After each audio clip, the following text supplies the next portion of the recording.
करो, हमारी मांगे पूरी करो, हमारी मांगे पूरी करो, हमारी मांगे पूरी करो, दिल्ली सरकार शर्म करो, दिल्ली सरकार शर्म करो। सर, मेरा मुकेश पाल सिंह नाम है और आपका बहुत बहुत धन्यवाद करते हैं कि आप हमारी खबर जो दुख से पीड़ित हैं, हम सरकार से पीड़ित हैं और बैठे हैं यहाँ। नेशनल मीडिया भी नहीं आ रही है, ना बड़ी मीडिया कोई आ रही है। नेशनल मीडिया तो सर बिकी हुई है, वो कहाँ से आएगी? वो मीडिया है वो। सर बिकी पड़ी है तो हमारे पास तो फूटी कौड़ी भी नहीं है, एक पैसा भी नहीं देने के लिए, कहाँ से देंगे? से बोलो उनको फंडिंग करें। सर हमें तो लगता है ये देश में जो केंद्र सरकार है ना तो वो कुछ सहारा दे पा रही है, और ये बोलने को तो ये देश की राजधानी मानी जाती है और हमेशा से मानी गई है, राष्ट्रीय राजधानी है। और राष्ट्रीय राजधानी में इस तरह के हालात पैदा हो गए हैं। जो आप समस्या लेके बैठे हुए, इस समस्या से कितने लोग पीड़ित हैं? सर 10,792 लोगों के पेट पे ऐसा भाला मारा है। केंद्र सरकार भी चलाती है दिल्ली सरकार को और राज्य सरकार भी चलाती है, दोनों की जिम्मेदारी दिल्ली सरकार चलाने को है। अब ये दोनों ही सरकारें हमें लगता है भ्रष्टाचार से पूरी लिप्त हैं, और क्योंकि एक सीएम साहब हैं अपने पक्ष विपक्ष को एक कहानी सुनाते हैं भ्रष्टाचारी राजा की, तो सबसे बड़े भ्रष्टाचारी को राजा जो है वो तो सीएम भी है और वो भी दोनों हैं। 10,792 इतनी बड़ी बात नहीं है।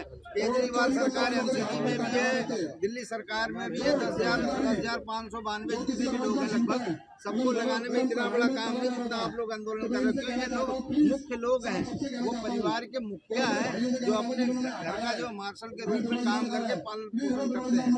जी, ये सरकार दिल्ली सरकार ने हम लोगों को दिल्ली सिविल डिफेंस एक्ट के द्वारा लगाया था। क्या संशोधन किया था उस वक्त हमें नहीं पता। हमें तो जैसे सेवा के लिए सेवा करते चले आए हैं आपदा से निपटने में, वैसे ही हम दिल्ली सरकार ने जहाँ भी लगा दिया वहाँ निष्ठा पूर्वक और ईमानदारी से सेवा की हमने आज तक करते चले आए। और लंबी सेवा के बाद दिल्ली सरकार ने हमें हटाया, एक बहुत 8-10 साल सेवा करवाने के बाद, और पढ़े लिखे युवा बेरोजगार कर दिए। पढ़े लिखे युवा जिनकी जिंदगी एक तरफ से तबाह कर दी गई, 32-35 साल और 40-50 साल के बाद बताइए, हम आपसे पूछते हैं सर कहाँ जाएंगे हम? बच्चे फुटपाथ पे हैं, हमारे माँ बाप फुटपाथ पे हैं, घर सब फुटपाथ पे आ गए। मतलब रोजगार एक देके और उसको भटकाना मुद्दे से अब उसकी तबाह कर दिया। सवाल करो केजरीवाल से, जिन्होंने वादा किया था हम गरीबों के साथ, हम सब चीज फ्री कर देंगे, मार्शलों को पक्का कर देंगे, सिविल डिफेंस को दिल्ली पुलिस का दर्जा देंगे। सर ये जुमला जी भी हैं, ये काम नहीं करते। ये बोलते हैं ना केजरीवाल साहब का मुझे भाषण देना नहीं आता, ये भाषण जी भी हैं। पहलू के तो चट्टे बट्टे तो नहीं है दोनों, एक ही थाली का चट्टे पट्टे हैं ये सर, एक ही थाली का चट्टे पट्टे हैं। जनता का निवाला बना के ना थाली में परोस के खाते हैं दोनों बैठ के आराम से। अगर आप लोगों की मांगे नहीं मानी जाती तो अगला क्या रूपरेखा होगा? 2024 का चुनाव कैसे देखते हैं? सर एक समय सीमा होती है हमारी विश्वास की, अगर जिस दिन विश्वास टूट गया ना तो उस दिन इस सरकार को, केंद्र सरकार को, दिल्ली सरकार को, दोनों को पता पड़ जाएगा कि हम लोग क्या 26 तारीख को हमारा 6 तारीख को हमारा जो प्रोग्राम है सिविल डिफेंस का राइजिंग डे, तो उसके लिए बधाई देनी चाहिए। जबकि हम लोग मातम में बैठे हुए हैं अपने घर का, इस तरह से हमारे सदस्य, खुद के सदस्य इस जीविकाओं नष्ट हो गई हैं, मृत्यु को प्राप्त हो गए हैं। एक भी मंत्री मिलने नहीं आया है अभी तक दिल्ली सरकार का। और हालांकि दिल्ली प्रदेश के बीजेपी अध्यक्ष आए थे, उन्होंने हमें गले से भी लगाया था और इतना पीड़ित हैं हम कि हमारे आंसू भी निकले थे। वहां पर पावर हाउस पे आए थे, वो बोल के गए एलजी साहब से हम तुम्हारी मीटिंग कराएंगे, आपको हम न्याय दिलाएंगे।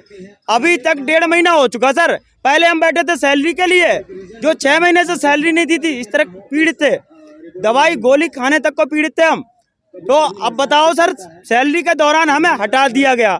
ये एक बहुत बड़ा अन्याय किया है, जो दयनीय स्थिति की है हमारी, बहुत बड़ा अन्याय किया है हमारे साथ। सर यही सिविल डिफेंस है, कोई आपदा हो कहीं पे जो है क्या नाम पब्लिक डीलिंग हो, अभी कोरोना महामारी के अंदर इन्हीं का इस्तेमाल किया गया था। ये इतने वो है एक सरकार के हिस्से हैं, तो ऐसा क्यों अनदेखी किया जा रहा है? कुछ बताइए सर।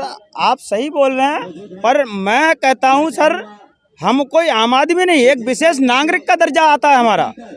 विशेष नागरिक अब देश दिल्ली देश की राजधानी में इस तरह से विशेष नागरिक को अपमानित किया गया है। ये सबके सामने बेइज्जती है हमारी, जो हम सरकार के बीच में जाते थे और पुलिस प्रशासन के साथ कंधा से कंधा मिलाकर काम करते थे, हर तरह की आपदा से निपटने में सक्षम थे। आज हमारी इस तरह से हालत कर रखी है, बर्बरता कर रखी है दिल्ली सरकार ने कि हम बता नहीं सकते आपको। इस तरह से पीड़ित हैं।